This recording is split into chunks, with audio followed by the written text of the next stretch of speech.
Have you ever wanted to tour the national parks, see all the wonders that our country contains? Well, in Pocket Parks, you can do just that in a quick, simple, family-friendly card game. So let's go in and see how it plays, and then I'll share my thoughts and who I think might want to back this.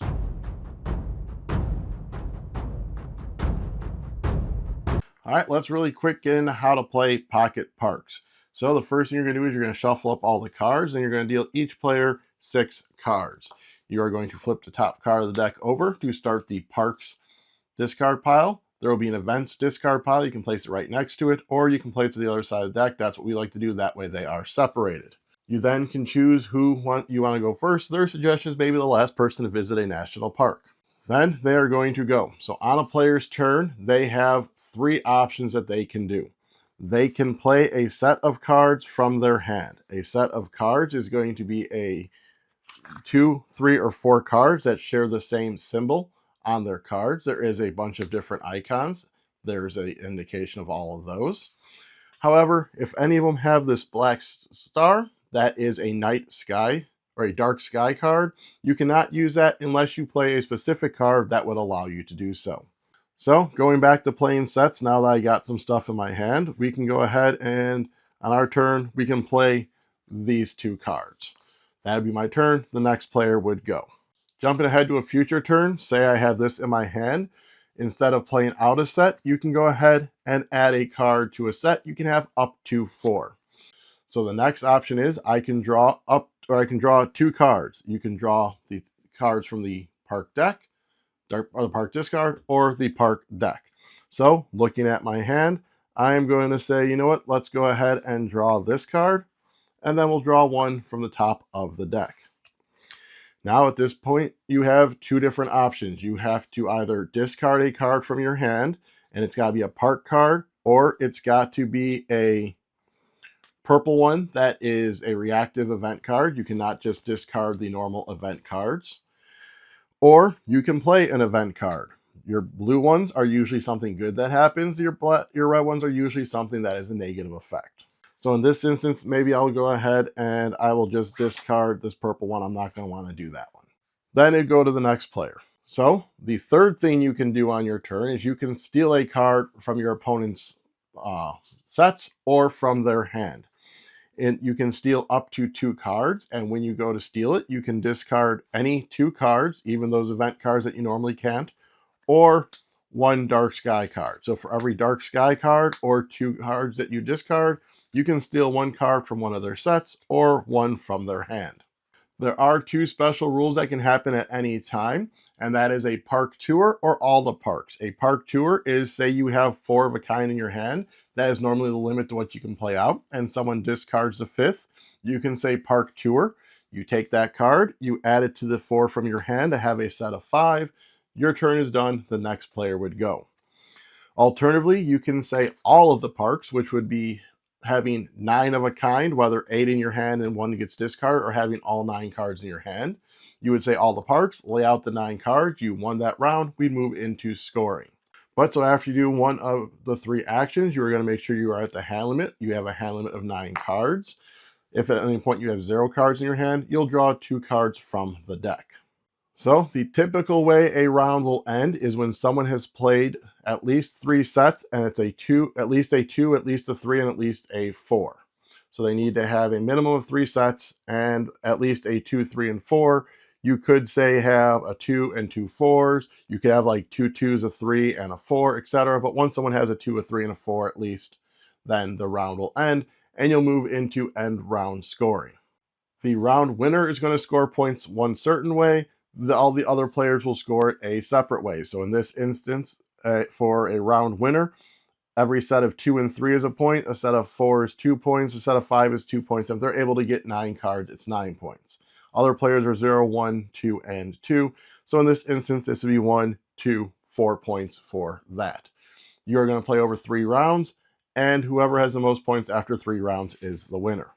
There is an advanced set of rules where you are going to change up the rules each round. In round 2, you are going to flip over a park and then any sets that are set with one of the symbols on the featured park will score double.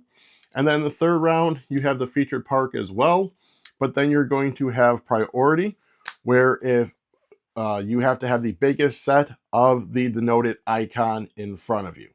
So if I have these two and then someone plays a set of 3 of this specific icon, I no longer have the majority of these. So what's going to happen is this is not going to count towards triggering the end of game. I can still score this at the end of the game, but it's not counted to help trigger that end of game.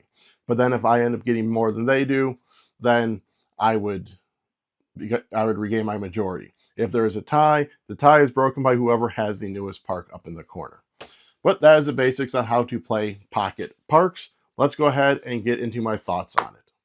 All right, so there you go. That is the basics on how to play Pocket Parks.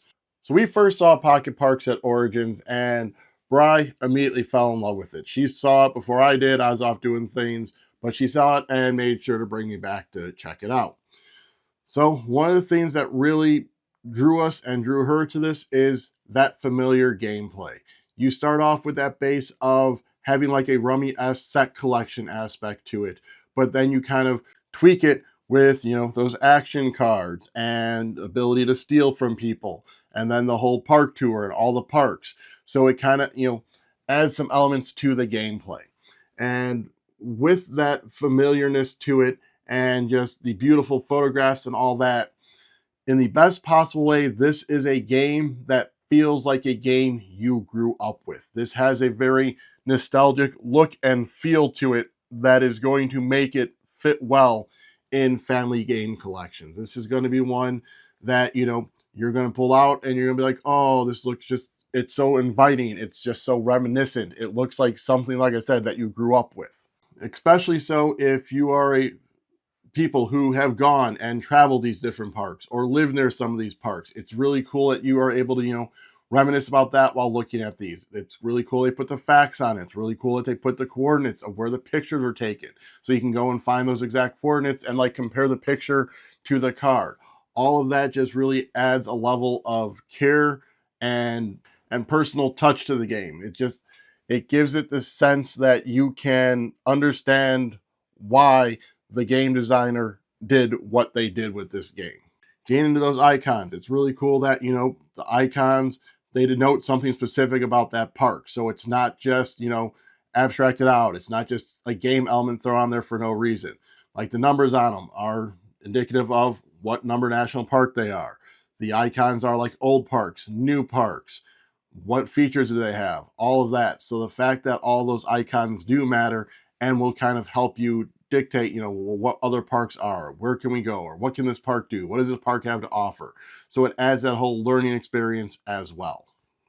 But with all that said, who do I think is going to want to back this game? If you are looking for that fun family game that you can pull out for any family gathering, then this is going to be the game for you.